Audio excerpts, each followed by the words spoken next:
Hey, Steve Mignani here doing the junkyard crawl at Bernardston Auto Wrecking in Bernardston, Massachusetts with a 1966 Dodge Charger. Now, a lot of folks think of the Dodge Charger, especially if you're younger, as being the 2006 up four-door, which is still in production. Hemis, high-powered V6s, they're great cars, but again, they're four doors. Well, the 1966 Charger is where it all began, and the number 4 is important here too. They're two doors, but they only seat 4 people. More on that in a second. But one of the great things about Charger really for 66 was the all-new fastback styling.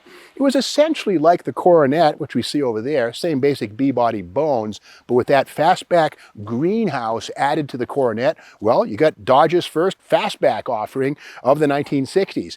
It played into the Plymouth Barracuda, Mustang 2+2, and even full-size Chevrolets. The fastback styling trend and the AMC Marlin was a big deal. The only thing that's funny about these is in the back seat and the entire area, this acts like an oven, this backlight, the greenhouse, the window right here. So all Chargers have these here. These are rubber flaps that ordinarily when they're new close off, but when you close the doors, they pop and let air out. Otherwise, the expanded air inside might actually prevent the door from closing, or at least the first lock. So these little vents right here go a long way toward exhausting hot air from inside the cabin. And of course, all Chargers 66 and 7 have the one-piece taillight with sequential blinkers. Not here anymore. In fact, there's such delicate things made out of plastic, but that is where that would have gone. Unique to Charger. And let's move along here. The fastback body. Oh, how cool is this? This one's a 4-speed. We take a peek inside and we can see the clutch pedal is gone, but that hump and that rubber boot, that's strictly Chrysler 4-speed. $175 extra for the 4-speed. That's the A833 with a cast iron case and basically 23-tooth input shaft, tough transmission. Now, as we look in the back seat of this, we'll see the remains of the center console goes all the way between the two buckets in the back. That's that 4 number, the 4-seat Charger reality in 66. Now, there was an optional bench seat apparently in 66, but for 67, all Chargers got a one-piece rear seat for 3 across seating, and the console ended at the front seats. But again, 66, that long all the way through console was part of what made the Charger unique amongst Dodge cars. Now, this is Car and Driver magazine right here. When the Charger first came out, February 1966, Dodge's new Charger, Detroit's fastest fastback. This one's a 383 car. We can see there. It's not the 426. It does have the simulated mag wheel covers. That's an option right there. And there's the hideaway headlights on that, which is wonderful. More on that in a second. But here's the magazine story inside. And here it is. Car and Driver magazine, like the car. They say it had great handling. And there's where the 383 car, 4-barrel, 325 horse with a torque flight. And so we see it right here is the interior, and there's the back seats.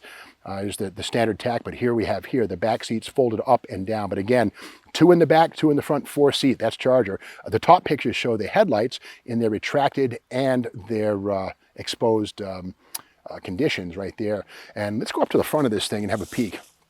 Now, this again is a 383. That was the optional engine. The 318 Poly was the base engine in Charger, but the 383 4-barrel was a mere $56 extra over the 318 Poly. And again, 1967, the Poly would go away, but this is the next to hottest engine for 1966. The big dog was the 426 Street Hemi, and yes, the emblem would go there as well. So Dodge kind of played a smart game with conditioning people to look at the fender to see what engine's under the hood. If it was a 318, it would just have a V and an 8, but the 383 or the 426 meant you had some power. Now, under the hood on this one, well, it's long gone, but this is a interesting car. It's not many options, which I like. The 4-speed is all you really want or need. Manual steering, not the power steering you might expect in some cars. Manual drum brakes right there, no power booster on that. And again, 1966, that's a single circuit brake master cylinder. Dual circuit would arrive for 1967, a federal mandate. But again, no air conditioning on this one. This one has the standard 3-speed windshield wiper. There you go. The 2-speed would stick out. So that's an optional 3-speed wiper. Kind of cool. And right down here, there it is. This is the cross shaft for the clutch. That thing right there. I'm surprised that's not been scavenged. That thing right there. That is basically what allows the clutch pedal to connect to the bell housing and actuate the throwout bearing and the clutch disc pressure plate. So cool stuff. Now we come around to here and we can see the grille. It's still here, amazingly enough. Now 1968 Chargers were the tunneled grille, but a lot of plastic. These are still Metal.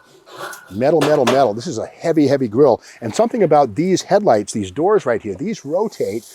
These are power operated with electric motors, and they do this little trick where they rotate. This is still engaged, but here's one here.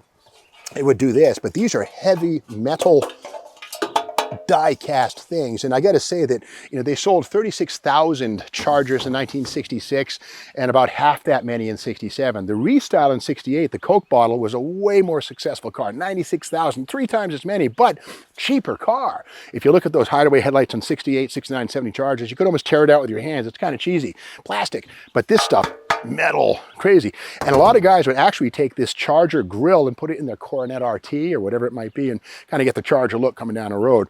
Some people say it looks like an electric razor coming down the road. I say it's an electric razor getting ready to mow down a Mustang, and that's just me. But up on this side, we see that wheel. That is the last year for the big hubcap. You can see the Spider. The distance between here and there is about, oh, I don't know, 6 inches, 7 inches, whatever it might be, 10 inches, I guess. Actually, it's big. For 1967, a smaller flange was used on the steel wheel. So 66 and 67 bottle cap hubcaps are not interchangeable. And again, that's one of the many things that makes a 66 kind of an unusual one-year deal. But again, Charger born right here. The modern SRTs, the Hemis, I mean, I never thought we'd see the days of even all-wheel drive Chargers we can get now, but 4 doors, kind of cool.